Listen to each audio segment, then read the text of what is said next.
And we're back on season 2. I don't want to go to season 3. We said last podcast, Major League, we're going to do season 3. We're going to start it. We said, fuck that. Let's just go into season 2. We're in the next half of season 2. As for the new intro, it's the same, but done by a professional. A nice cowboy-sounding intro. Hope you all listen to it. If not, then start us over, give it a listen, and tell us what you think. So let's backtrack a bit. We said season 2 was going to come to a close, but you know what? It's back on. This is the second half of season 2 with your host, Brian. What up? I'm your host, Jay. Nick cannot make it tonight. He's been a little busy. Work is swamping him, destroying him. So we have our real bro fan, Kev. Welcome back, Kev. What's going on? Kev's been filling in for a while. We love him. He's very movie savvy. We talk a lot of bullshit. Actually, we wasted about an hour before we started this actual podcast talking with Kev, catching up on good times and all other movies. So, season 2 gave us some great reels and some even better booze. We had the Keanu and Denzel trilogy. Remember that? Good stuff. You guys enjoyed that. Kev, you helped us out on a bunch of that. There was The Running Man, Any Given Sunday, Zombieland, Grandma's Boy, and I said before, our latest episode was Major League. So, beginning of season 2 was great. We're hoping now the second half of season 2 is going to be even better. So, what did we bring? We brought Inception to this. Christopher Nolan film. We'll get a little further onto that. So, it's a badass film. But let's backtrack again. Major League brought us some great moments, lots of great quotes, some interesting picks for the Randy Watson Award. You guys remember? What do you guys think? You remember the Randy Watson, Brian? For Major League? Yeah. Man, I probably went with Harry Doyle. I thought you went with the assistant coach. No, I think that was next. He was I forgot. What was it? Pepper? Was that his name? I think his name Pepper. He was a great pick going on there. So, I mean, you could have. I mean, Harry Doyle was one. Lou Brown was one. Yeah, it was. Oh, you guys went with Bob Uecker also. Yeah, Harry Doyle. Oh, the actual name. Yeah, the actual name. So, Harry Doyle. I loved it. Maybe we could have started with the fact that he was starting with such shit, just straight Jack, drinking it and putting it on his neck, and then he's making shit up because who gives a shit? No one's really listening to us and stuff like that. Listen to that crowd. Yeah, he's got the wife beater on. Yeah, then as they win further on the games, he gets in nicer drinks. Goes to beer, pina coladas and stuff like that. So yeah, I liked Harry Doyle. I also liked the coach. He had some great lines, peeing on the contract. Yep. So I hope you guys, if you guys didn't listen to the episode, go back, listen to it, and you can understand what we're talking about. We love Major League. Baseball's still going. Yankees aren't doing third place, I think, as of tonight. About 6 games behind. They were playing. So, but as I said, now onto the podcast. We got Inception. So let's give a little background on Inception. This is a podcast within a podcast. Yeah. Actually, before we actually go into that, I totally forgot. Man, it's been a while. So let's go to the booze part. Brian, you brought this tonight. So that we did Inception. Obviously, a dream within a dream within a dream. Brian decided to go with that. So he got, let's listen to this. You're very, this is a very savvy, tongue twister over here. This is a Las Vacas del Doral. It's a triple IPA with a Sentinel, Idaho 7, and citrus hops. It's a 10%er, so that's why I went with a triple IPA, because obviously dream within a dream within a dream. So an IPA within an IPA within an IPA. Yeah, Kevin. We're going earlier. 3 IPAs. I wasn't going to say anything. I was going to let you have it. So it's a pretty decent beer. It's a little hoppy, but there's not really much of an aftertaste. I tell you one thing, it does not taste like a 10% beer, which is, guess, a good thing, but probably also a bad thing. So, I don't know. I mean, for me, I'd probably be maybe a one and done. I could probably do one more, but, we'll see what would happen after that. We're going crazy tonight. No, we're not going crazy. Maybe. So. We'll see. Yeah. So, Kev, what do you think about this beer? It does taste good, and 10% you don't taste it either. I think it does have a little bit of an aftertaste that does linger slightly though, but it's not strong like you would expect from something that's 10% though. Yeah. So it's pretty smooth. So it's definitely problematic. It's a little hoppy, nothing crazy, and I think that's more like where you get that aftertaste. Mm-hmm. But like you said, when you're thinking of a triple IPA, you're thinking of getting something sort of heavy, like a stout or a porter. 120-minute IPAs. Yeah. And you figure you're going to have that long, lingering aftertaste. This one, actually, you're good. You're right. There's no long, lingering aftertaste. A little thick, because obviously it's a triple IPA, and it's relatively smooth. When I was doing on the Untapped app, one of the things was called boozy. I don't know what that means. So if anyone can let us know what that is. Gave it also a velvety. So yeah, I really don't feel that, but I like it. I'm only going to do one. I'm not going to go too crazy. Yeah, this is not a local beer. It's from Florida, Doral, Florida. So, which is basically right next to Miami. So, not bad. Yeah, as you can tell, we started this beer a little while ago, so it's actually starting to kick us in as the 10%er. All right, now let's go on to the movie, the real Inception. So the background is a 2010 science fiction action film written and directed by Christopher Nolan, who also produced the film with Emma Thomas, his wife. The film stars Leonardo DiCaprio as a professional thief who steals information by infiltrating the subconscious of his targets. He offered a chance to have his criminal history erased as payment for the implantation of another person's idea into a target's subconscious. The ensemble cast includes Ken Watanabe, Joseph Gordon-Levitt, JGL, Marianne Cotillard, Elliot Page, Tom Hardy, Dilip Rao, I can't pronounce it, sorry, Cillian Murphy, Tom Berenger, and Michael Caine. Tom Berenger, forgot about it, bringing it back from Major League. Boy, he's old. Yeah. But hey, how them knees, Tom? Christopher Nolan using some of his favorites in here, like as you go along watching Nolan movies. He likes to work with the same guys, so So Hardy, there's Michael Caine again. Yeah, Yeah, I love Michael Hardy, Caine. Cillian Murphy, Michael Caine. He does work with Joseph Gordon-Levitt again. He does. So, Ken Watanabe does as well. Oh, he was in the first Batman, Yes, right? he was. Yeah, He was Ra's I al just looked Ghul at and it, that yeah. stuff like that. Yeah. That's right. Well, So the first the Ra's fake al Ghul, Ra's al yeah, the Ghul. fake. So Inception's premiere was held in London on July 8, 2010. It was released in both conventional and IMAX theaters beginning on July 16, 2010. Inception grossed over $828 million worldwide, becoming the fourth highest grossing film of 2010. Considered one of the best films of the 2010s, Inception received critical praise for its screenplay, direction, themes, action sequences, visual effects, musical score, and ensemble cast. Obviously, which as I just said, that cast is an amazing cast. It won 4 Academy Awards for Best Cinematography, Sound Editing, Sound Mixing, and Visual Effects. Was nominated for 4 more: Best Picture, Original Screenplay, Art Direction, and Original Score. So there's a lot more. Not going to get too much into it, but that's basically what the movie is, if you guys don't know. And so let's go on to the critic score. So Rotten Tomatoes, 87% on Tomato Meter, 91% audience score.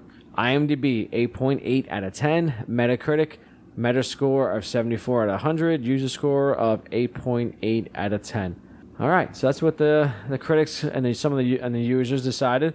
Let's go with our thoughts. So, Brian, what do you think on this? For me, I personally love this movie. This is in my top 5. Like, this is like when rewatching this movie, I'm like, yeah, this is a top 5 movie for me.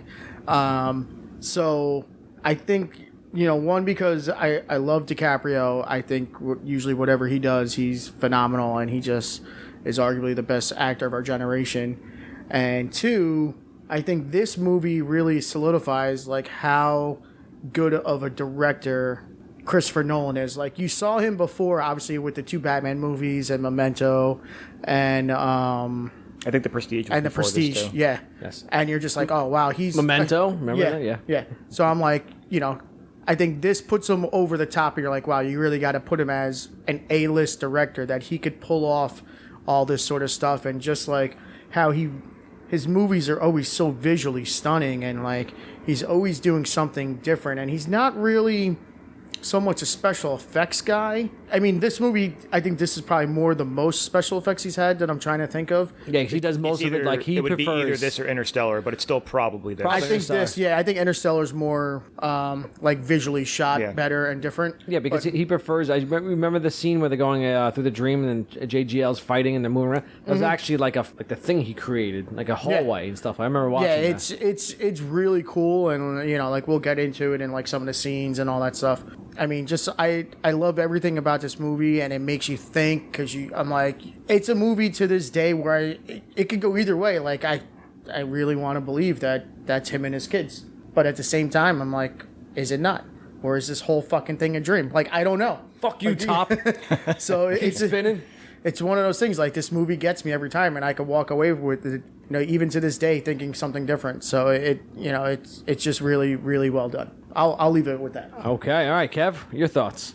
So you mentioned that this is kind of his introduction to being like an A-list director. He actually, from what I remember, this movie, he had the idea for it basically right around the same time as Memento, his first full film that he had. Like the idea for it was already there. But the reason why he didn't do it next was because, one, he couldn't get the budget for it because he was still a fledgling director for the most part at that point. But two, he wanted to actually have more experience because since this was his idea, he wanted to make sure that he had the right chops to actually pull it off.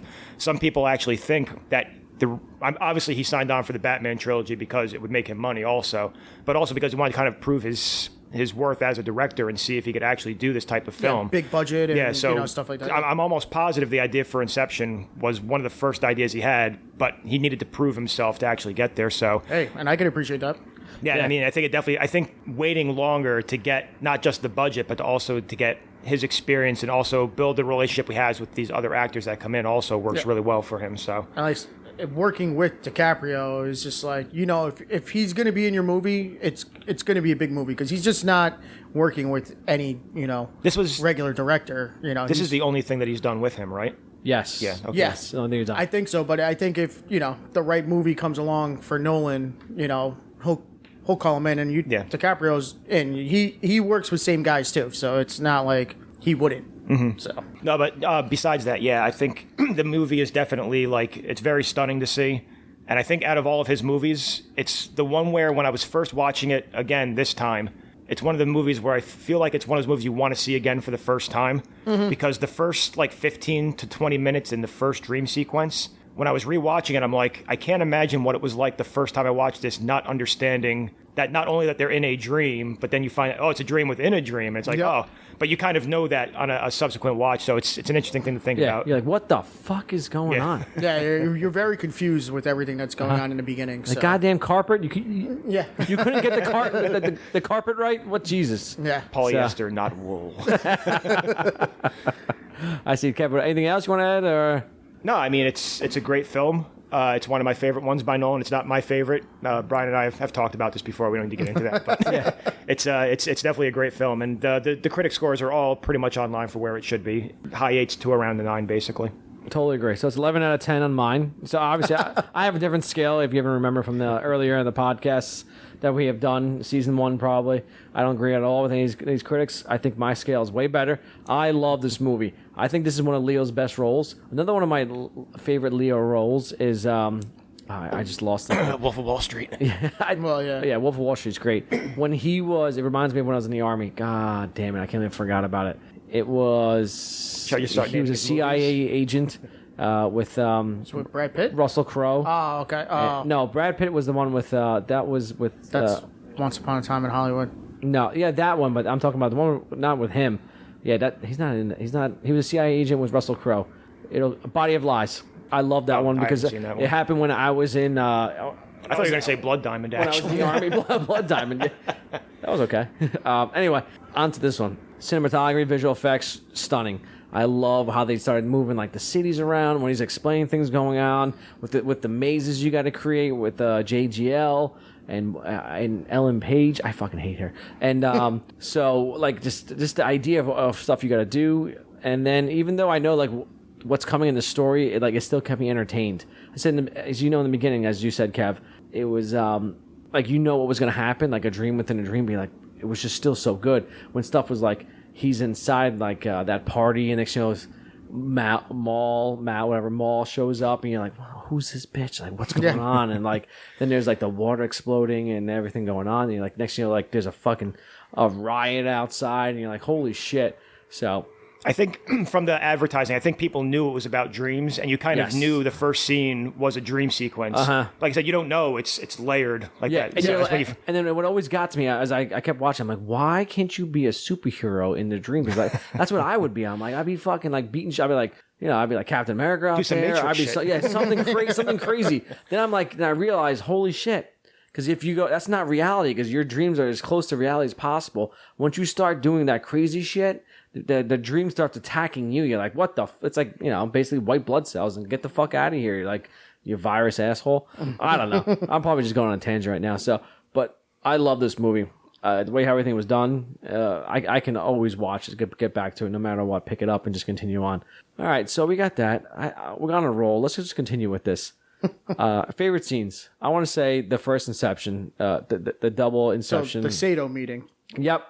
Because it just opens up your eyes. I know it was in the trailer, big thing going on, but then you're getting a lot of players of who it is, and you get the traitor of what's his face of like, got the goddamn carpet. Why couldn't you get it right?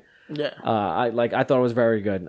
I like that because as I said, you're figuring out what's really going to happen, how this movie's going to play out, and it just goes beyond that, like way beyond. Then I also like the recruiting of Ellen Page's character and having her build the world as she sees it. So us, the audience, gets a better understanding of what it is. They lay out a dream, and we're basically like kind of Ellen Page, and we're experiencing through her like, oh, this is how it is. You got to build the dream. There's different stairs, and things like that. Like you got to make mazes, and like I like when Leo was like, make a maze where I got to solve within a minute and make it not hard and stuff like that. So it was very cool. And then probably one of my more favorite scenes is when Cobb goes to Mumbai to get Ames. Tom Hardy. I left that scene out, but I was close to putting it in. I have it on my list. I like that. That was... I just like the beginning also. It's like, so I see your spelling isn't good. And he's supposed to be the best forger you can get? Yeah. Spell. So, like, that entire thing, he meets him back. He's going through... They go around, he runs around and comes, like, he's like, oh, this is called losing a tail and finding another one and stuff like that. He's asking the questions like, is that you, Freddie? Yeah. Like, he's like I'll draw the tension, you run away. Then See if he starts shooting. Yeah, it's like, so is it wanted, dead, or alive? Well, we'll see when he starts shooting, whatever. So it's good. And then when it goes, so my next scene is when it goes into the final, I guess the final dream sequence, where they're infiltrating Cillian's mind. The first dream layer, where the chemist is the dreamer and he's just raining outside because he has to pee. I was like, oh my God, that's great. Too many free champagnes on the flight. Which was another cool concept. You're just like, oh. Like that's just the little details that he thought of to put that in. But it's a tactical advantage. He's looking for a cat. That's right. So he's going to be looking for a cat. That's exactly. So they wrote it so fucking well. And then like I also like where Ames is like, you always dream a little bigger. We'll get to that a little later on. Though I enjoy it, I break it down a little further where it was the subconscious layer to grab Fisher and Saito. So I like that, where everything was going on as they do. I want to say like they Tarantino it, where it's like it's in the beginning and then like, and then they can come back to be like, oh, what's going on here? And then again, when Cobb finally sees his kids, goes home to see his kids. Yeah, as a father, seeing my two kids after a long day of work. It's nice to see him they come home and stuff like that. He hasn't seen him for so long, so that's what I got for my scenes. Kev, what you got? So, I mean, I have a lot of the same scenes that you have there. So I opened with the first dream sequence, although I don't know if that's my favorite scene because, like I said, even watching it when you're first starting, you don't really know what's going on, so it's kind of hard to pick up a lot of stuff there the first time that you see it. So the first scene that I actually have is that architect scene you talked about with Ariadne. When she has to build the city, you see it fold over itself, which, by the way, if that's what happened, why is the sun still out? Anyway. It's a very powerful sun. Yeah. But then you see her, she builds the bridge, and he's explaining, this is, like you said, she's basically the avatar for the audience, where we don't know what's going on, so everything's being explained to her. So I like that scene. The Mombasa scene that I have also. The one scene that I had in the middle is actually after they get the chemist. And that's where they actually get the team together and they're explaining everything. They're going over the process. This is the relationship with the father. This is how we're going to actually do the forgery. This is what a kick is and everything. Specificity? Yeah. What? What do you mean? Why does he not know what that word means? I'm so confused. Somebody says that in the movie also. It's like, what? But yeah, so that whole scene. And also, that's like, you get to see the interaction between basically Hardy and JGL. So yeah, I forgot his name. Arthur. And Eames, those two together are great. So I had that, and then I don't necessarily like the entire end dream sequence. There's just like two parts of like the rotating hallway fight that you mentioned. Yeah. And then also, for whatever reason, the actual end, once the van hits the bridge where it's going over, where now you know that everything has to be synchronized and they're trying to speed everything up. Yes. Because, I don't know, the city scene, there's a lot of interesting things that happen in that and then the hotel scene. But it's not until they're really like pressed for time that I think that it really picks up as far as interest. So those are the scenes that I have. So for me, basically, I had pretty much the same thing that you guys have, like just to like get off on the first scene with the Sato meeting, like the dream within the dream. But one of the cool things that like you bring in that concept of the kick, and you're like, you got to wake him up, and you got to wake up Cobb, and he's like, well, how am I going to wake him up? He's like, push him, and then which was in the weirdest spot to be sitting, he's on top of the tub. And it's just how they push him. But like, as he's like, oh shit, at the same time he's falling in, that water crashes on it and he wake up. Which was pretty cool. I thought that was awesome from that whole scene. Everything within there, like, he's like, then we're still dreaming. You proved your worth, Cobb. So that part was cool. Going back into the shared dreaming with Ariadne, the first part of like when he's explaining to her, like, well, so how did we get here? She's like, well, we got, like, finally figuring out, she's like, we're dreaming, so then when it figures out and all that stuff starts to explode around, I thought that part was fucking cool as shit. And then she's like, if we're just dreaming, why are you covering your face? Because it still hurts. It still hurts. Yeah, so fuck you, Ellen Page. So once again, with a face full of glass. Yeah, good. Yeah, she still deserves it. Continue going into like what you were saying with the folding over the building and all that sort of stuff, and then like, don't build off a memory, and it's because of like just showing how cool it is that you can basically dick around and do whatever you want. Like, as long as there's you can no think, rules. I was like, oh, I'm just going to do this. Yeah, there's no rules. So like the concept of what it is could be Put your shirt on. And like, yeah, there's only one rule then. But like him saying basically like, they're gods making up their own world, basically, because eventually when you go later on, you see. Like how he created this whole world and everything, the beautiful architecture and the buildings and all that stuff. So that was really cool. Let's see. I have the hotel fight. I have that as one scene where it's like one where you're like, oh, fucking Arthur's a badass. So the whole concept of that fight, which is like rotating around and the hotel floor where it was just like, that part was cool, but it was so cool how it was done because when they're falling back in the van, that's what screws up the gravity for everyone. And you just see him like in the van, and you only see him because he's just, just doing like waving side to side because he's the only one still awake in this dream. Like, so he's the only one that could still move around. So that part was really fucking cool. I then have basically what you were saying in the final part was like I have listed as the ski fight, Fisher revival, van falling thing. So I love the part. The avalanche is fucking cool. Like just out of nowhere, like couldn't someone have dreamed up a beach? Oh yeah, Fisher said it too. Yeah, I was pissed off. I totally agree with him. I fucking hate the cold. So like that part, I was like, he's not wrong. Yeah, fuck this place. But in that whole entire sequence, fucking Eames is such a badass in that whole scene. He's fucking killing dudes left and right. He's on the skis shooting dudes, and he's just like fucking taking out the whole army. Just chucks the grenade at the one guy, gives him the thumbs up. He was fucking awesome, and then getting into the other aspect of that scene, which is really powerful, is that like Cobb actually has to come to grips with Maul. And, it was just kind of weird that we're actually just really kind of talking about her now.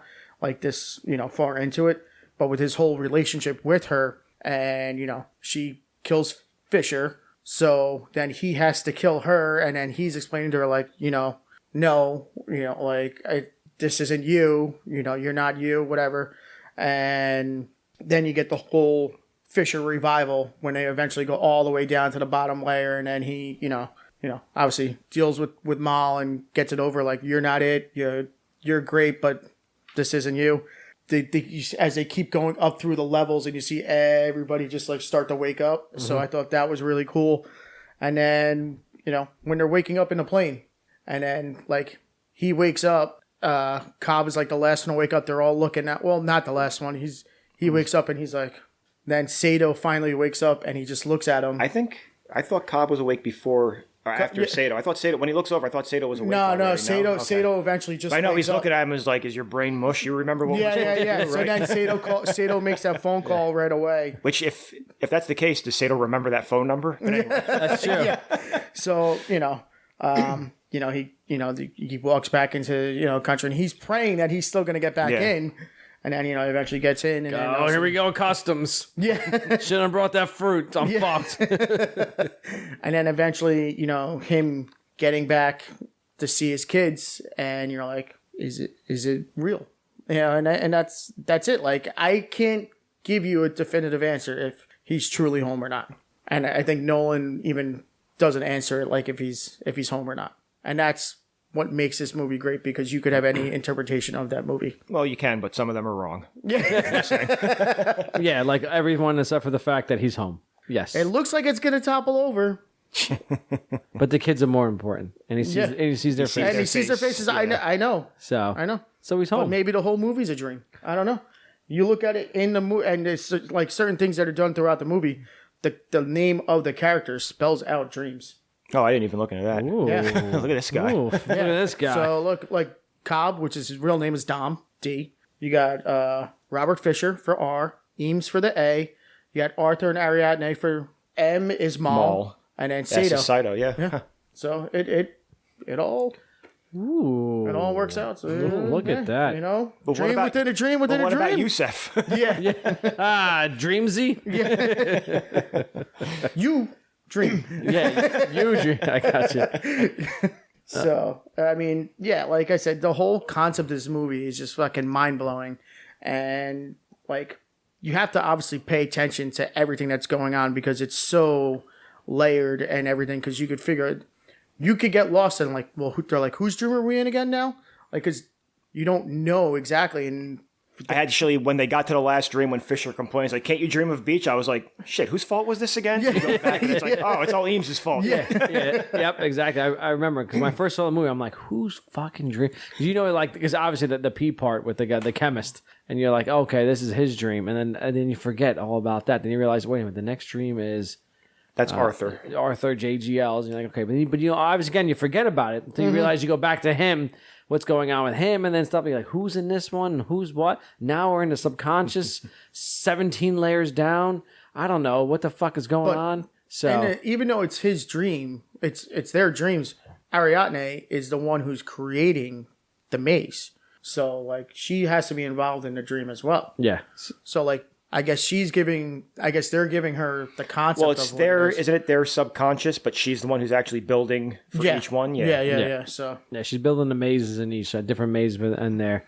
So, which is, and they he talked everything. That's why when they said, what are they for the? There has to be there's not enough time. How do we get to the center of the maze? And what did Ames do? He said he built a vent duct to go straight through in there, and and then Maul shows up. So. So that was great. And Maul, man, I love that twist in there of everything, how it goes on and how they explain the dreams further, because then it explains the subconscious, because it would have been weirder. They say, like, you're in a subconscious and what happens, and the only person who's been there since it's all a dream sharing world was Cobb, and he's the one that built everything up in there, so everyone's going into his subconscious that's been built up, and that's like behind enemy lines. So I think we should just add the scene of like when Ariadne goes into the dream with Cobb. Oh, to see Maul. Yeah.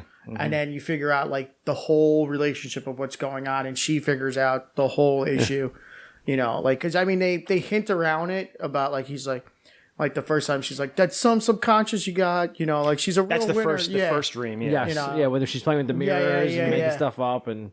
Which that part was fucking awesome. Yeah. But then she goes to see, because Cobb's always in the lab doing whatever at night. She's like, oh, let me see what's going on here. Yeah. She fucking deserved it, bitch.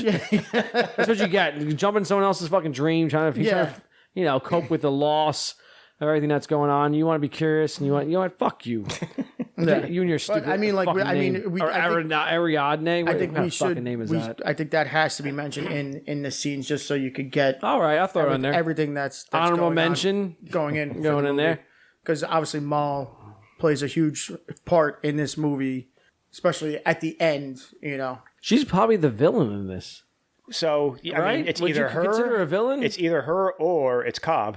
It's one or the other, because Cobb's the one that made her the way she was, because she was the first Inception experiment, so that's the reason why she's that way. Yeah. So I mean, obviously he had the right reason to do it, because she did not believe. Well, that, at first, when they were in the dream world, she thought that was the real world. He's like, no, I have to make sure she knows that this is actually that's why a dream. He knew Inception. So that's how he implanted that's why he knows Inception works, because he did it to her. But when they got out of the dream, she still had that idea in her head that none He of this didn't is plant real. it in the right way. They should have been done. Or So said she it the becomes right the way. villain because she's always in the dream screwing everything up, but it's his fault that's why it's happening. yes. So Could you also make a case for Sato being the villain? Just because he's trying to break up the empire of could what Fisher has? You could also make the case that JGL is the villain because he doesn't do his research. But you could, like I said, That was just a mistake. like Sato, you could make a case for as him as the villain because he's I wonder what. So I don't know how much we want to get into the ending of the movie, but I really wonder what happens to him because if he's been in limbo for a long time, like his brain could be not fully deteriorated, obviously, because he knows what's going on, but he could have been alive, for lack of a better word, for a long time in there. So yeah.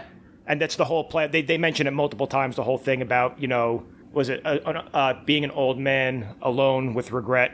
But Cobb did the same thing. Yeah, and that's what happened to Saito. Actually, but the he's same fine, thing too. Yeah, so which technically, I don't know. It's weird to think about the relationship between the body and the mind in that regard, then, because DiCaprio's mind obviously has aged 50 plus years. Yeah, so probably but still okay apparently. Yeah, because the mind, I guess the minds can outlast the body, obviously. Yeah. So think of all like diseases nowadays where the mind's still there, the body just can't keep up with it.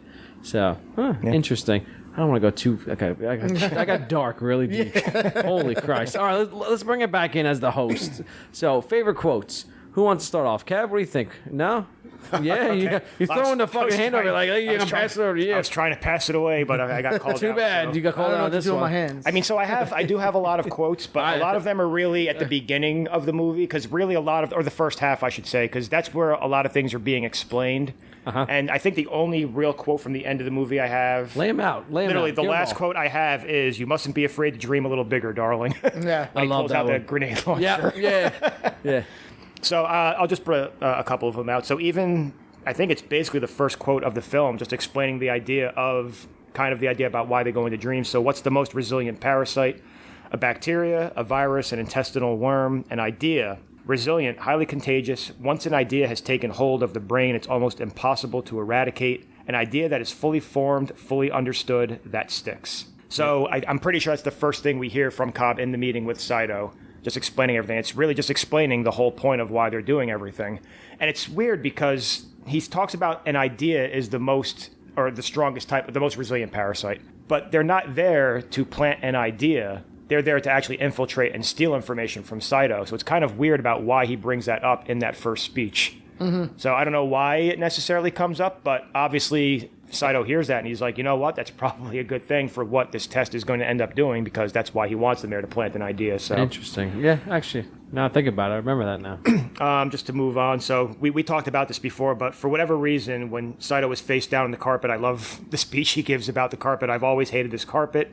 It's stained and frayed in such distinctive ways, but very definitely made of wool. But now I'm lying on polyester, which means I'm not lying on my carpet in my apartment. You have lived up to your reputation, Mr. Cobb. I am still dreaming. So for whatever reason, it's not anything that's really all that insightful, but just a cool moment when you first understand everything that's going on, the dream within the dream idea. So before we go further on, I can't even tell the difference between like basically cloth and anything not cotton or whatever. Well, polyester and wool are very different. Yeah, well, yes, I remember wool from the army, what it feels like, but how many times it's a I rug. know this rug you have here? Do I know what it's made of? No. But if it was something else and I was actually grinding against it, probably. Yeah, so is he banging like random like broads over there on the? Well, he does like, have a mistress. He has a mistress, so he's And banging. she's married as well. and yet here we are. So they're there on the fucking. So he's banging on the rug all the time to know that it's okay. All right. Don't kink shame. Oh, I'm not. I am not at all. So I'm 2021. Bro. So just after that, when he says, "I have it under control," and then Cobb says, "I'd hate to see it out of control."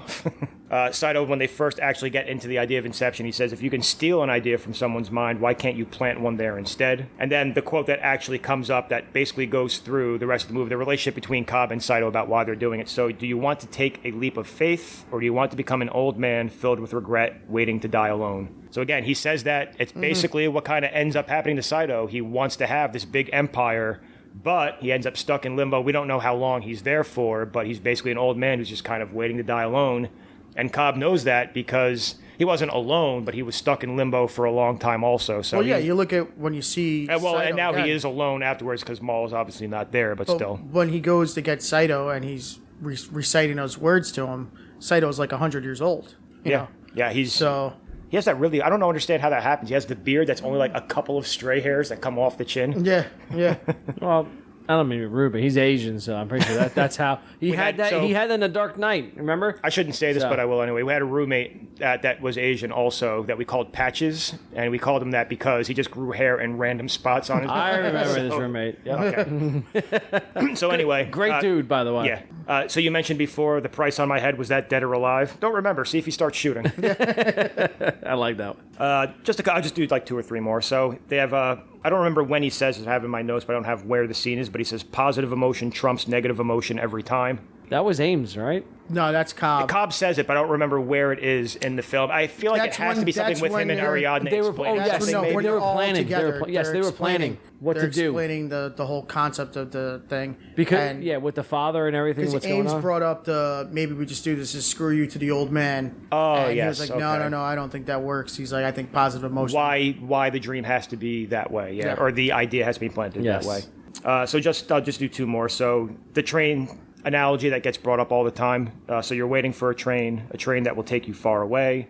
You know where you hope this train will take you, but you don't know for sure. But it doesn't matter. How can it not matter to you where the train will take you? And Maul is the first one that we get that from, and then it's repeated, I think, 3 more times between basically Cobb and Maul throughout the rest of the film. Also, and then it shows up because you'll be together on the first Inception dream in the middle of the rain, a train. Oh yeah, that's true. But not only that, but that's the whole thing. Like that's how they kill themselves. Yeah.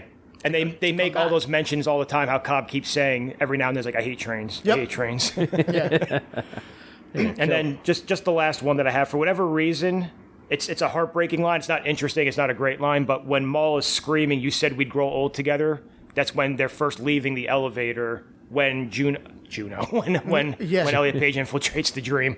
So that's when she's banging on the screen after they do. That's the hotel scene that she goes to the basement to see. So when they're leaving, she just when she screams, "You said we'd grow old together." Just that hurts. So again, sorry to end on a downer. I have other quotes that are happier, but I'll give Brian some room to go also. But all right, Brian, go ahead. What we got? I mean, let's lighten this up. I got pretty much all those that you just said because they're good. Goddamn right. I think the only I'll add 3 that the one is why is it so important to dream? He's like, because in my dreams we're together, so that a little sad because that's when he's talking to her, all right, to Ariadne. Continue the sad train. Yeah.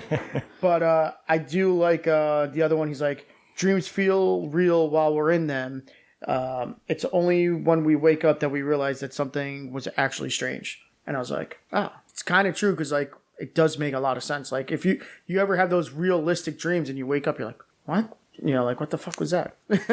So there was that, and then kind of similar to what you had earlier, but it's still a different quote. You're like, an idea is like a virus, resilient, highly contagious, and even the smallest seed of an idea can grow. It can grow to define or destroy you. Yep. And that's basically what they're trying to do in the Inception. Yep. So I thought that was. Yeah, I got that one by Cobb. Good one. So that's all I had. Gotcha. For me, same thing. I really enjoy, though. I love Ames. You mustn't be afraid to dream a little bit bigger, darling. Mm-hmm. Everything he says, I'm like cracking up at. I think, and the fact he's like, "Oh, this is a kick," and he fucking kicks. He kicks JGL's chair and explaining that. It was pretty much between Ames or Cobb. Then Ellen Page, Ariadne. I hate her. That's some conscious you got, Cobb. She's a real charmer. Well, fuck you. Don't come into there. Well, no, that was the first dream. She didn't have a choice. Yeah, she did. Really, but true. Yeah. You know what? You deserve it, bitch. But at the same time, that's her first time in the dream. Also, she has no clue who that is. It's so weird. One bit. So, and then let's see. Then again, I love the Robert Fisher quote. Was couldn't someone have dreamed up a goddamn beach? Yeah. I honestly, as much as I fucking hate the cold. I hate snow. I'm not in school anymore.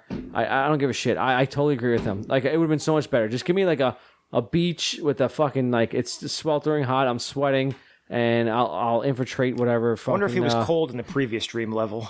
That's how it happened. Yusuf had to pee and he was like, "Wow, it's kind of chilly in this hotel." They had the AC blasting in the hotel room, I guess. Then I had the obviously the Saito quote. We're taking a leap of faith. So.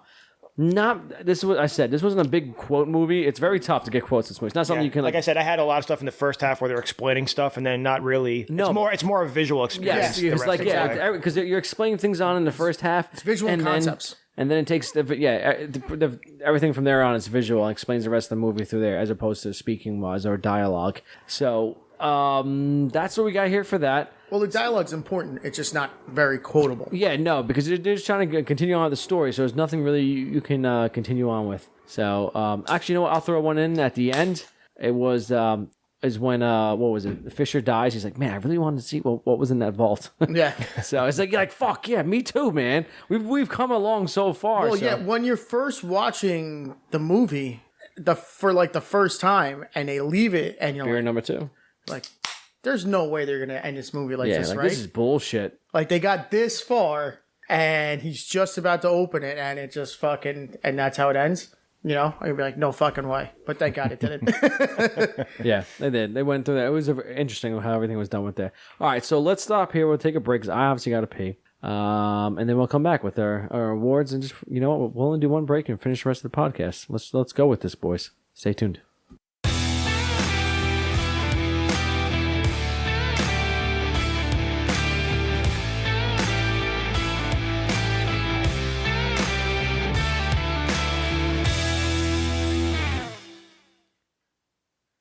Because in the 747, the pilot's up top and the first class cabin's in the nose, so no one would walk through. But you have to buy out the entire cabin, and the first class flight attendant, I bought the entire airline. It seemed neater. Thank you, Saito, for getting this all going. So we're back, Reels, Booze, and Bros, a.k.a. RB2. Now, let's finish the rest of this podcast. We're going to continue on, go through, straight to the end. So, movie awards. I'll go first. Best quote. Honestly, I love Ames, and when he says, "You must be afraid to dream a little bit bigger, darling." I love that quote because, as I said earlier, this movie isn't like very quote heavy. Most of them happen in the first half of the movie. Then the rest of the second half is just the action and the visuals explaining what's going on. Well, that's in the second half of the movie. It's like in the. It is. Yeah, is it? Because I found okay. All right, we'll go there. You know what? I'm gonna fucking find the exact time and see. What's it's over halfway through the movie. So, fuck you. I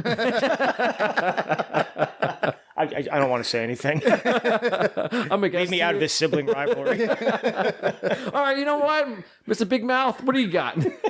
As much as I love that quote, and that was like what I was instantly gonna lean towards, I think I still just have to go with. Anything you want, I'm going against. Yeah, the don't you want to take a leap of faith? You know, man, that quote sucks. Kevin, what do you like? No, I'd like to hear Brian's opinion on this. Yeah, no, I want his specificity. Yeah. I think that just makes the movie, and because it's like throughout the movie, it's in the beginning, it's in the middle, and it's in the end.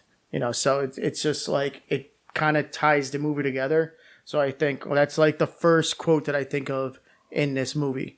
And as much as I love that Eames quote, because it really is fucking cool. And he's like, just because of everything that he does, and he just shoots that fucking grenade launcher. He goes right full out GoldenEye. Just pulls the grenade launcher out. So it was just like, just the way he did it was so fucking cool. It makes that quote that much better. But I'm like, I just got to go with the other one. Ride's cool. I got to go with the other one. It's probably so close to the middle of the movie. I don't want to say anything. It's like right there in the middle. God damn it, Kevin. Fucking, what do you got, Kevin? Jesus. So for the similar reason, like something that kind of explains like the importance of the movie. So you mentioned the whole thing about the idea about taking a leap of faith. I really like the train metaphor. So you're waiting for a train will take you far away. I'm not going to read the whole quote. We did it before anyway. I think it really gets into explaining like why there's so much significance to the end of the film. Mm-hmm. Do we want to talk about the end of the film now? Are we going to talk about it later? I don't know. You know what? Let's go, because that quote sucks too. So let's talk about the end of the film. So the whole point, I think, about why they have Cobb spin the top first and then walk away to go see his kids without seeing the result is because it doesn't matter what the result is for him. Like either he's dreaming or it's the real world. But if he's with his kids one way or the other, it doesn't matter. They're together. So whether or not there's actually anything that actually proves that he's with his kids, or if it doesn't prove it and it's not actually his kids, they're together. Yeah. So that's the only thing that matters there. Something just- Now, I have an idea about why I think the film ends a certain way compared to the other, whether it's a dream or where it's real. But again, for Cobb, it doesn't matter. That's why he can spin the top and walk away. It's like, I don't need to see the result. My kids are there. He already saw their faces. It's like, hey, this is a win. It's over for me. So he doesn't need to see the result. We, the audience, in my opinion, see the result and know the result. We might want to talk about why there's like some sort of discrepancy one way or the other. But again, to Cobb, it doesn't matter. He's already on that train. He's going wherever it needs to go. He's with his kids. It's good for him. See, I can't yes and no because I want to say I remember. Well, fuck your quote something. then. Yeah, it's the best. So, well, fuck, now I lost my train of thought. Okay, so I remember like reading somewhere where it said that Cobb does want to see, his ultimate goal is to see his kids. He didn't get the chance to when he had to leave because he was wanted for murder.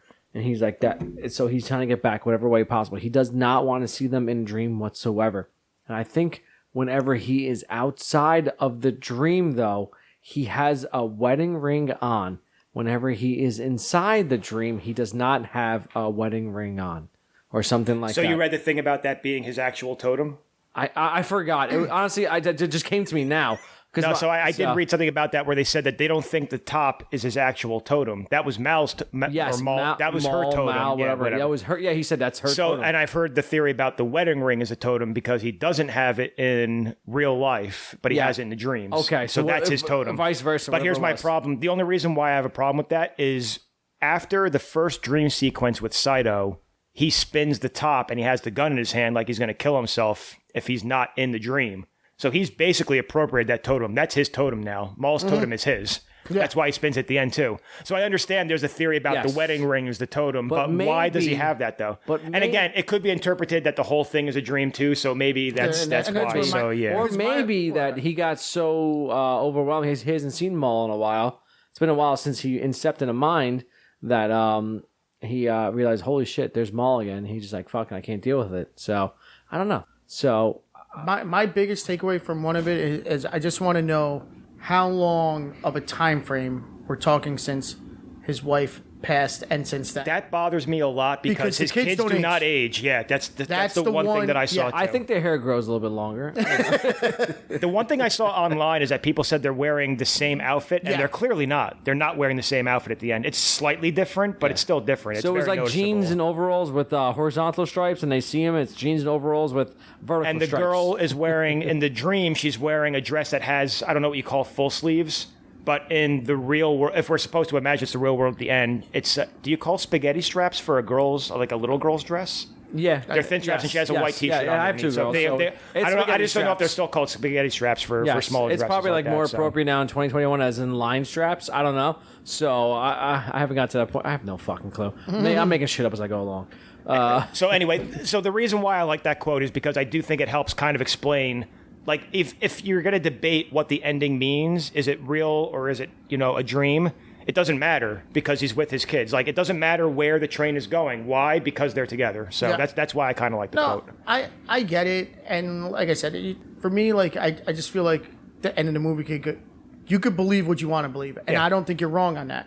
And that's why I think that movie is so good because you're like, well, it's just a dream. Or... No, he finally did it, and he saw his kids. Or you just think the whole goddamn thing was a dream. Yeah. And once again, you could be everyone's right, and I love the fact that everyone could say that, like at some point, and be like, because everyone can say that, but anyone who says it's not the real world is still wrong. I'm just saying, you can say whatever you want. Exactly, because if it's not real, you're all wrong. I'm the fucking host, so I say what goes. But at the same time, you could all agree that everybody was hoping that he got back to see his kids. But for him, again, that's what everyone wants to see, the happy ending. But again, for at least for Cobb, it doesn't matter because whether it's a dream, like maybe that's like some sort of deeper level of limbo that he's stuck in, where he's going to be quote unquote stuck there with his kids for however many years. But again, if that's what it is for him, it doesn't matter because he's with his kids. I don't know. We'll see. All right. But in my opinion, right before the camera cuts out, the tops over. So that's the whole point. It loses its center of gravity, so it's going to fall over. Yep.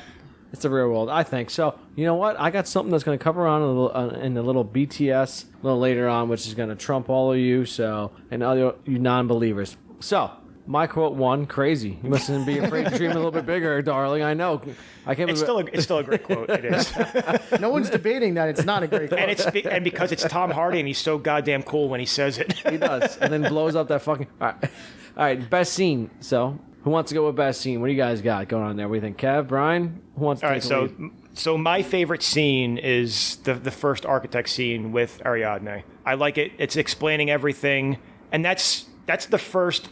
Like really like oh shit part of the movie when the city folds over itself. We're like, oh wow, this is really cool. I mean, and then everything else, she creates the bridge. She's explaining that they're basically like white blood cells attacking the virus. They do the mirror thing and it turns into the actual real bridge. And then Maul shows up for whatever reason. If I wasn't going to pick that scene, I would say, again, that last kind of 20 to 30 minutes, just at the end where we already know that they're going over the bridge and everything has to be synced up properly. Yes. But that's the first scene where we actually see how cool this movie is going to be, in my opinion. So I like that scene. I say, Brian, you want to agree? Throw something in there new? I saw you shaking your head. Man, It's because he was going to say that and he's trying to think of a different answer. no, I obviously have the right answer on this one. I'm gonna do the hotel fight, and it's like flipping a coin for me on this because I love both those scenes, and like you said, I think what's great about both those scenes is that they're so visually different than what we've seen before because you've never seen that done like in a movie like that. Like, granted, you've seen stuff like that. You see zero gravity stuff in space movies, but they're not fighting like that. No. And even and it was different. Like, even if you go to the Matrix when they're fighting or superhero movies and they're fighting in the air, it wasn't the same sort of concept because, yes, they're in the air technically, but they're leaping and going from one side to the other. It was just different than you've ever seen a fight scene before. Yeah, because the rules are different. The rules are going by the previous, what's going on, the previous I get stream, it, which is great. So the room would turn, so it can turn like a quarter this way, but then the guy gets launched the other way. So next, it's like everyone. Exactly. And it's so cool that the security guy that's there also knows the rules apparently also, so he knows how to basically go with everything that's turning too. Goddamn, subconscious is so good. But so it was like that's why, because I was like, it was such a different fight scene that you've ever seen before, and I was like, wow, this is fucking awesome. But like what Kev's saying to the point before with his scene, like seeing the whole thing flip over and the endless mirror thing, I thought was fucking awesome. I think the city folding over itself was part of the trailer for the movie too. Yes. And I think even still seeing it the first time, it's like, oh, this is so cool. Yeah. Even though you knew it was coming, basically. Yeah. So Seeing it on a big screen. Is it not part of the poster for the movie? I one of them I want to say. I think yes, one of the posters does like, have you can see half the city basically you see coming the up, city basically. they're walking and the other city in the background coming But still over there, watching it happen as it's going on And with at the that same weird time- sound effect, like everything kind of sounds like it's grinding far off in the distance. Yeah, it's, And then at the gears turning. But all of a something like sudden, when they go to like in that scene when that flips over and they're walking and then they get to the part and it's like They have to kind of step up, which and they step up. that's probably the worst special effects in the movie. It's so hokey. Well, I know the idea is cool, but you can see it's like a weird step thing where it's not like. It's weird. That's. But it was still like, well, what are they going to do now? That was on- like, yeah. The budget I'd was seen $10. I'd seen the cars go around. It was If cool. the budget was $90 million instead of $80, we could have cleaned that up. Yeah, that was basically. They needed that's $1 where- more $1 million and they would have been fine. But it was. It doesn't detract. I'm just saying you can definitely tell something looks weird when they make that step. So sorry. But either way, it's my favorite scene. like, I'm still defending it. I'm going to go with the hotel fight because it was like the first fight that we've ever seen like that, and I thought it was just completely different. Do you want to talk about the whole construction of that? Because I saw the same thing you saw about how Nolan basically built that hallway just to make that scene. Sure. Give me one moment. I'll say my scenes. Okay, yeah, go for it. So I agreed. Probably what inches out the most is the final scene because being a dad, getting to see your kids after a while, it hits me emotionally. So it's gonna be my number one. But then I love that fight scene, and then I love. After that was the kick and how they sync it all together in the final battle, I guess, and how all three kicks have to go and sync and what's going on from the fact that JGL Arthur has to is like, how do I make a kick when there's no gravity? Mm-hmm. So and and he makes it. So that was cool. So a very interesting concept. So I'm still I mean, I'm still confused how that works. If there's no gravity, does the elevator still move at the same speed it normally would? It's a small detail, but I wonder about it. He's blowing it up, though. So Yeah, but even after he blows it up, does it still move at the same? Unless the explosion is strong enough. To it's strong enough because I know this because I was in EOD, so I got I believe you. an idea in the army. I wasn't full, but so it's contained blast, and so it's inside like obviously an elevator shaft. So as opposed to spreading out like left and right, it's spreading out top and bottom. So vertical as a horizontal. So it's pushing everything down. And there's no shrapnel, so which means shrapnel would be like, so let's take you to those sticks of dynamite or C4. There's no metal casing around them. Shrapnel would create things going all around the directions. This just creates a force and a blast pushing it down. So all of them are pushing. So he blew up the cable, and then he blew up so he can push it this way. So since there's no gravity, the force would have the explosion to push it down. That's what I'm saying. Is the force of the explosion enough to make that strong enough kick? It has to be because there's no gravity. So you're in the middle, and next thing you know, you're like being pushed down. So after a while, I guess when you're going as fast and how many floors they're going through, it's just continue going down, down, down. You realize like I'm actually falling at this point.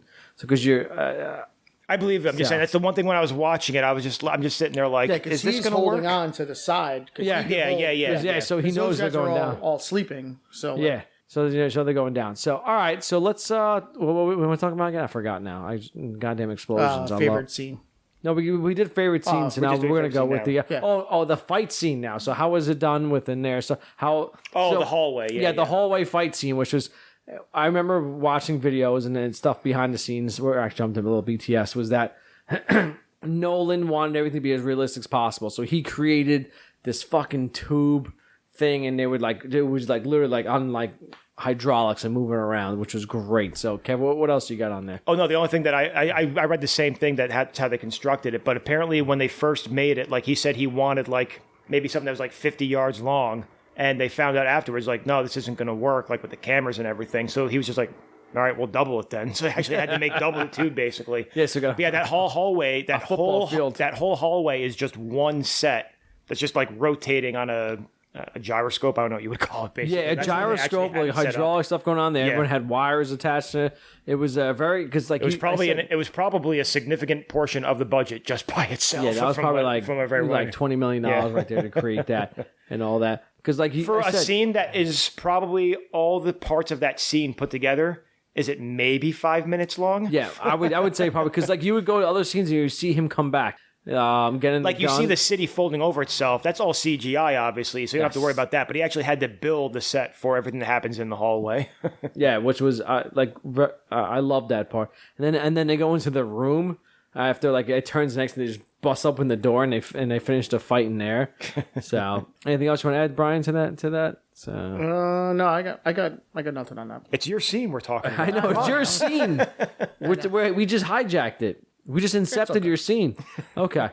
Now, best scenes we got. I don't remember what they were because there's so many good ones. So I got mine. The final scene, the kick, the hallway fight, and stuff like that. And I had the first architect scene. And the first architect scene. Man, that's pretty fucking good. All right. Whatever you guys want. Pick it. We are free flowing now. All right. So now let's go to the Randy Watson Award. Best character. Eames. Yeah. Love him. I think he steals this movie. Everything.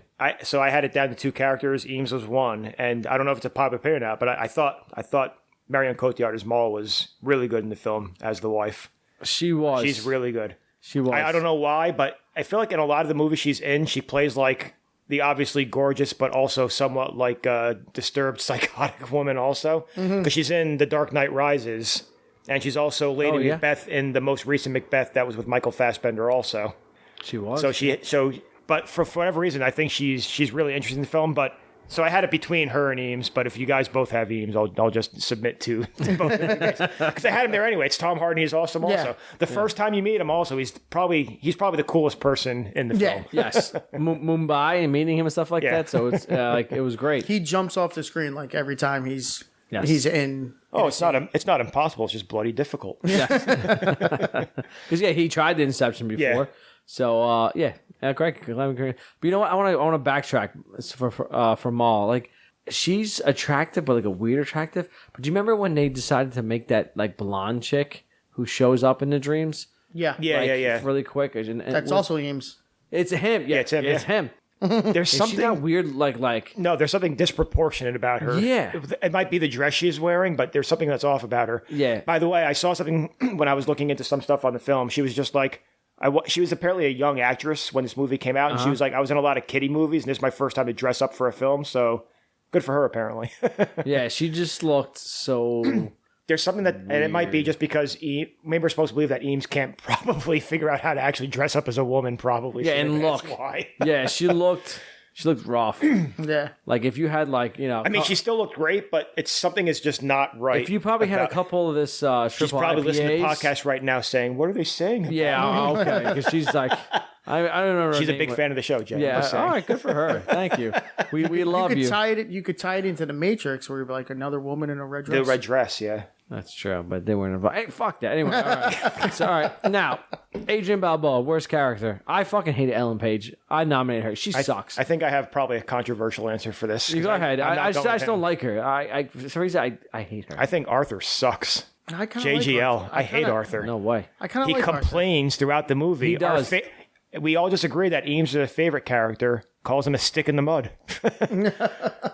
But he basically picks on him the whole time. And it's his fault that they didn't realize there was no security, that he didn't actually... I was like, I didn't see his profile. Sorry, my bad. Fucking dropped and he the does ball. nothing but complain about Cobb. He's like, you didn't think we should do this? You didn't think we should do this? He's like, I'm sorry, I kind of screwed up, but it's not a big deal. It's like, no, you fucked the whole thing up. Yeah. So fuck JGL. Yeah, he did. And he make basically it hard sexually assaults Elliot Page's character also. He says, no, kiss me.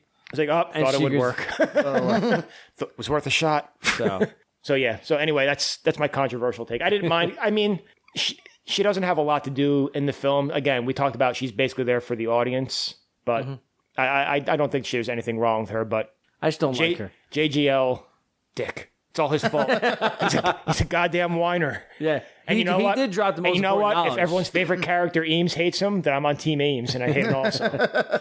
Did they really hate? Well, you can tell. He says he's working with Arthur in the Mumbai scene. Yes. And he's like, that stick in the mud. Yeah. And then he's basically picking on the rest of the time with the kick and everything. Yeah, also which tries is to nice. keep I his like shit that. over.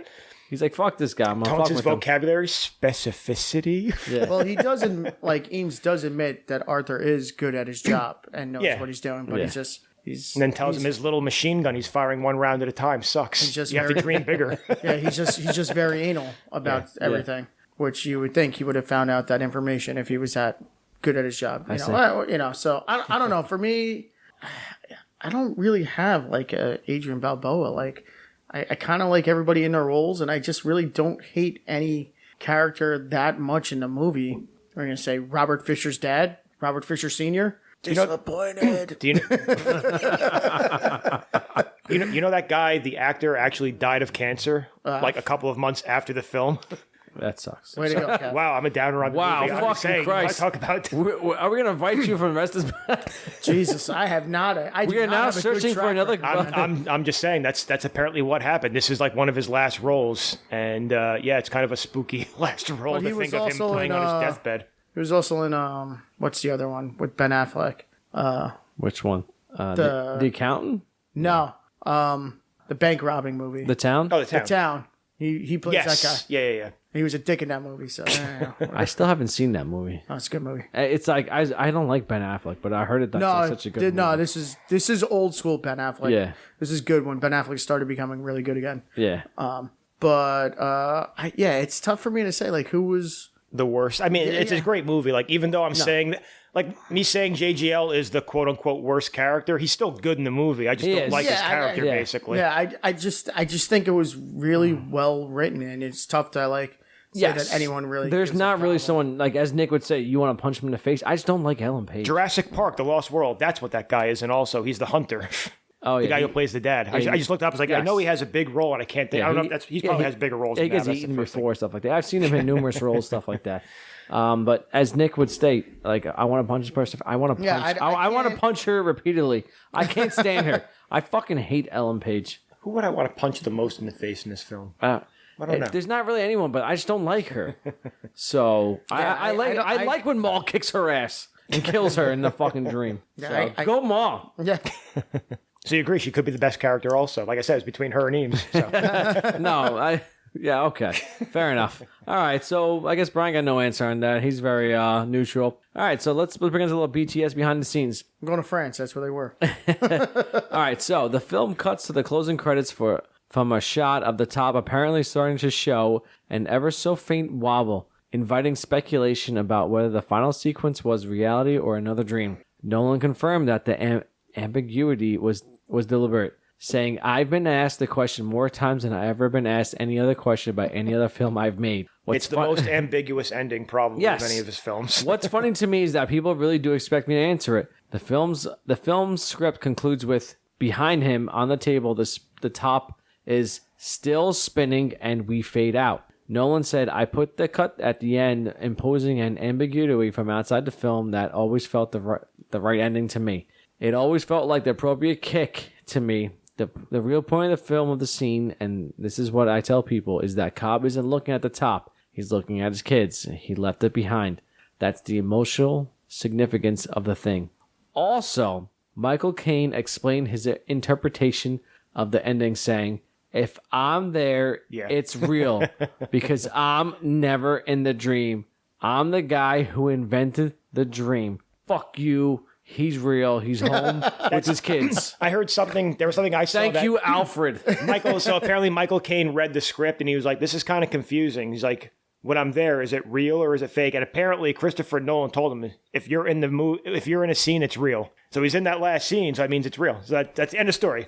Yeah. Pack him up. Pack them up, boys. We got this. Now, again, that's just what they said, but that's the one thing that I did That's say what that they said, because it's true. So apparently they told Michael Caine, if you're in the scene, it's the real world. So there you go.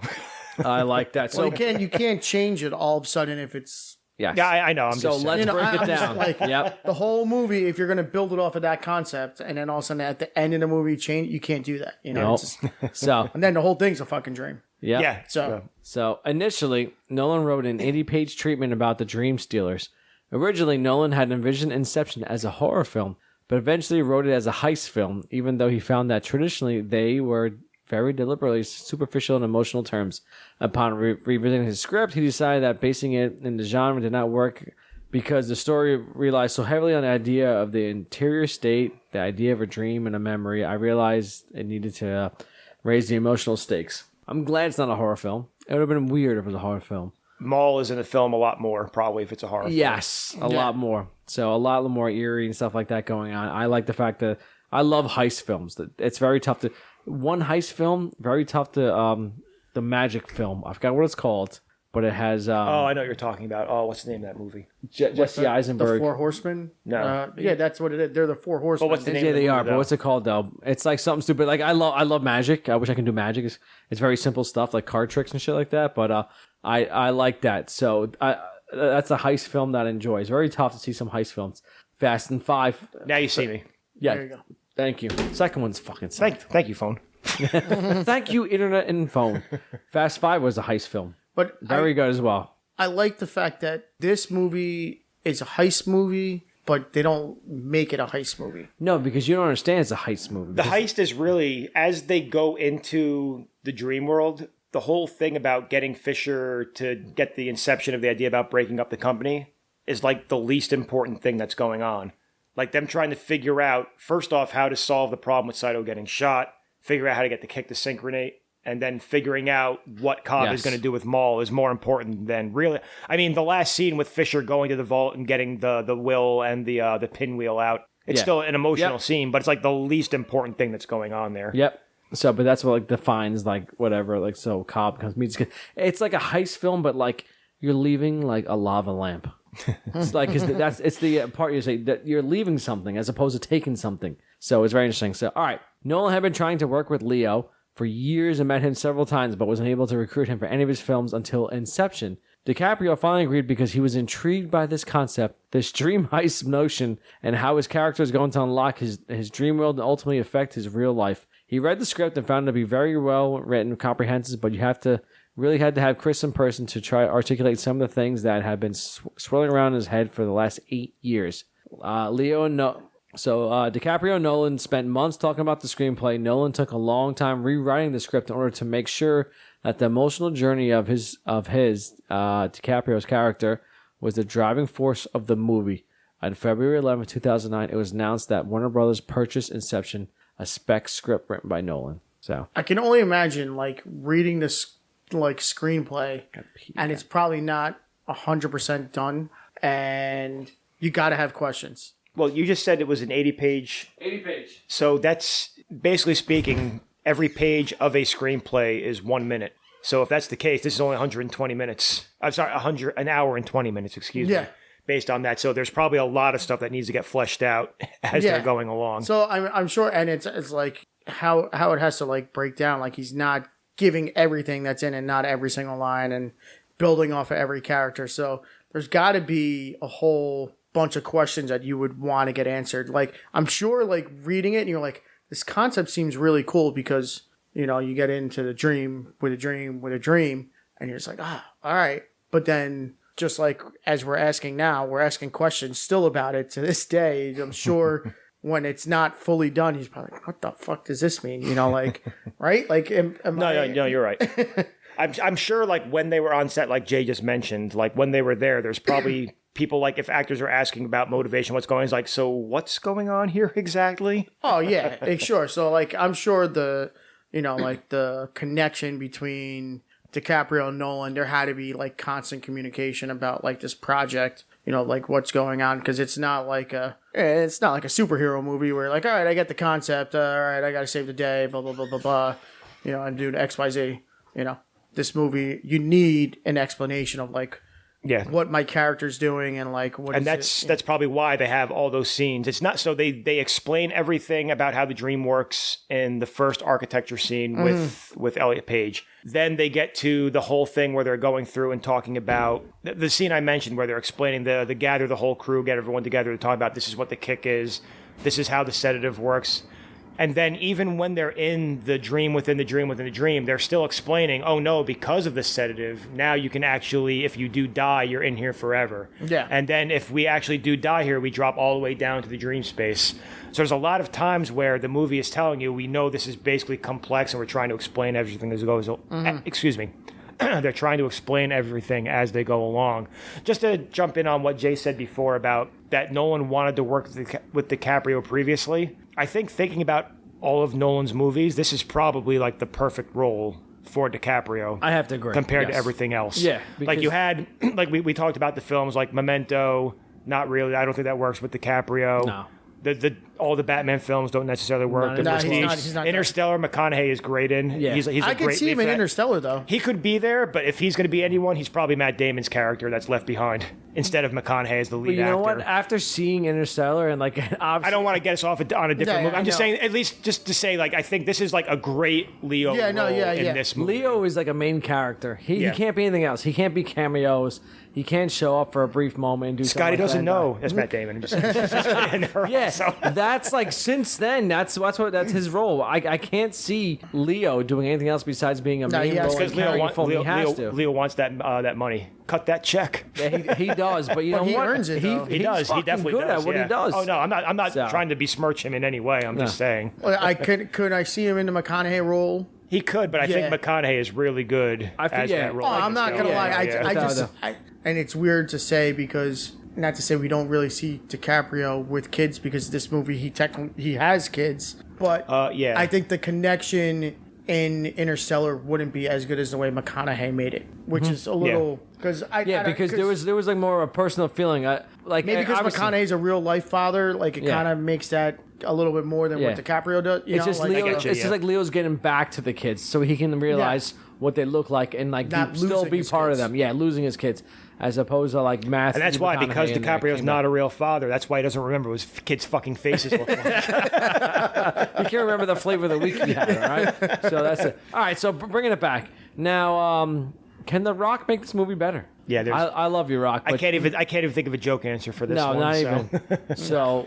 Maybe a security guard as like the but there's no final point, boss. There's no point to him being there, and it wouldn't add anything to it. Could have been a broad dressed up. The Rock and drag in the elevator in the dress. Yeah.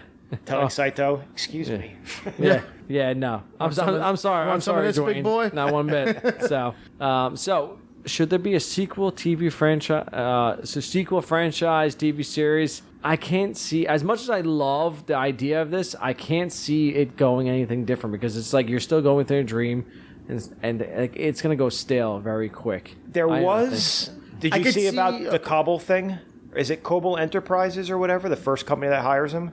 Yeah. Yes. There was like a comic that was made afterwards that explained like the first job, what it was supposed to be with Saito, but it was very quick, so it's not Cobalt really engineering. Cobble engineering, whatever it was. So I could obviously it can't be the same people, but if you give it the same concept and them just trying to pull off like heists, and it could only be like a season long. It can't be. Is it just one heist they're preparing for then, or is it different heists? It could be like a couple. Like it can't be much. Like they have to be a team maybe one leads to another or something. Yeah. Like they're just getting started. It's like a 12, 15 episode Netflix thing, and they're like an hour to an hour and a half. Like they can't just be 30 minutes because it's not enough time to build. No, it's not enough time to. All these would have to be like hour long episodes where like. Maybe like a mini series of, I want to say, how Michael Caine developed this. Yeah, maybe that would probably so they do mention the origin, which was one thing. Like I didn't realize this. I'm sure I probably thought about it before and didn't realize. They did until I watched it again. in the army. They mentioned that whole army angle I forgot about until I watched it again. I was like, oh, it'd be interesting to see how they developed this technology for the army. About how he says like, oh, they could basically stab and shoot each other in the dream. They just wake up as training. Yes. So it'd be interesting to see how they actually like built that up. So could Michael Caine be a part of that? Yeah, if he's like the originator of the whole thing. Yeah. Okay. Yeah, that would probably like just how it was invented at all. Yeah. And then that's it. Then it could go from there to how it got out of him control. Going into like the Michael Caine character, like how it started, going into like I can make money off of this and steal shit from people. Or Cobb too, because he's the one that says. Because I think it's Ariadne that asks. It was like, all right, well, where do you guys come? He's like, well, someone had to create the dreams. I'm confused in this whole thing. Is Michael Caine Cobb's father? Or no, the wife's father. Yeah, no, he's Mal, right? So like that's his father-in-law. Yeah, so it's like how that has to work out, like how they meet, like that whole thing. Like I don't care. The way it seems like he was the because he said as best and brightest student, and he's like, I got someone better than you. Yep. So that's why he refers to as student. So that wouldn't really, if it was his son, I would imagine that's what he would go to first. Yeah. You're a failure, son. But also, just because it's a weird thing, but when Cobb makes the phone call at the beginning of the film and wants to talk to the kids, and they're like, oh, the grandma won't let you talk to him, it's probably the mother-in-law. Then. Yeah. That makes sense. Yep. They're very uptight, I say. Well, all right. They think that they killed her daughter, so just saying. That's true. Possibly justified. All right, so let's bring this episode to a close. Inception, final thoughts. Brian, what do you think? Final thoughts? What you got on here for this movie? Like I said before, fantastic movie. It leaves you on the edge of your seat the whole time. Like the whole concept of this was completely amazing, and just with everything Nolan does, his movies are so like visually stunning, and just his whole like script was great, and just the way the actors like got along with each other. That whole cast just works. And it just seemed like it was just seamless. Like it was just one good transition after another. And for me, like I said, this is a top 5 movie of mine. And it like reiterated after watching it again. I'm like, fucking love this movie. This puts a stamp for me for like DiCaprio as being like top 2 actors of our generation. So like who's the other one? Well, it's tough because it's like who else would you say that's our generation? So, like, I think I would probably put him and probably Matt Damon. All right, that's Tom Cruise. That's where I thought you were going to go. So, because Tom Cruise is a little bit older, though. Yeah, so that's why I don't want to put... Because I was going to think Denzel, but he's older, too. I think Denzel and Tom Hanks are the generation right before that. Yeah. Even though we grew up with them, but they're still not, like... That's right, we're old, we're dying. But, it's... I would say those two have probably carried the most of, like, significance... like big roles and could do a bunch of different shit. So that's what I got. But I like I said, this movie's phenomenal. I will watch it every time it's on. Mind-blowing scenes and just fucking cool shit.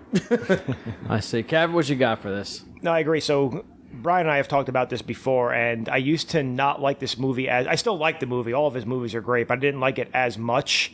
But after rewatching, I actually watched it about like 2 or 3 times jumping in and out just to get ready for this. I like it a lot more thinking about everything that's going on. It's an interesting film. I still don't like it more than Memento. That's my favorite Nolan film. Sorry, but whatever. Memento is a damn good film. So, but it's still really interesting, and I really feel like the two movies that he's been in, like this and Wolf of Wall Street, are like just perfect DiCaprio type roles, basically. Like those are the two movies where he's at his best. I know. I don't know if you guys have brought it before, but roles. Like he finally wins his Oscar for The Revenant, but these are those two that I just mentioned are more like the better ones. Yeah, hands down. Like people talk about makeup Oscars, like, oh, we have to give him the award eventually. That's what happened there. Like he could have. I don't know if he gets nominated for this, but Wolf of Wall Street he probably should have been or should have won. I should say. He should have won for that one. This one, Django Unchained, like he was great in Django. Like he has a lot of great roles. The Departed, but the two that are the best ones for him are definitely this and The Wolf of Wall Street. So yes, just see him. And I think, honestly, a lot of people in this movie, like Tom Hardy's great in this film. He has a lot of other great roles, too, but he's good. Even though I already said that JGL, I don't like him very much, but he's still good in this also. It's probably one of his like best like dramatic roles, too, probably. So it's just a great film to watch. Everyone who's in it is throwing, 95 plus. They're good. Yeah, that's what I have to agree with this, because the fact this, as we just said, The Departed, this reminds me of that, because everyone is so professional. They came... They gave A pluses. Yeah, you're getting everyone's A game. You get everyone's A game. And Mulder just barely lost on Best Character. Honestly, she barely did. She's only in the movie for like 15 minutes, but it's heart-wrenching the entire time she's there. Is, and she's so pivotal. So, like, everyone involved is so damn good in this. No matter what's... Like, there's nothing... You hate no one. Fuck you, Ellen Page. We hate her. We hate her. I include you guys. I don't give a shit. So... but it's just so good how everything's brought. So I love watching this movie. I pick it up at any point, and I do that, but I want to bring it back to the beginning because it's just so good. I don't want to miss anything that's going on, and I love this movie. It still gets me every time. Like, oh, what's gonna happen? Because I know what's gonna happen, but you still get that excitement. And that's why it's a rewatchable, and we want to cover it. So. I think also at the same time why this movie works so well is that it was so different than everything that was coming out at the time. It was just like when you could say the same thing about The Matrix, because it was different than what was coming out at that time. Yeah, like you didn't see stuff like this before, and it made you think about everything. So This is coming into the beginning of all these superhero movies that are just really starting to come in and come out. It's like at this point, every 3 months you're getting a superhero movie, So then, well, until last year. But. Yeah, but I mean, but basically at that point, this is what's happening. This is 2010, 2011. Marvel's really kicking into high gear now. And, DC's trying to get back into it. Nolan's still making his films for Batman. And, it's just all this stuff is going on. And you're like, this is such an outside-the-box movie. And it was so different.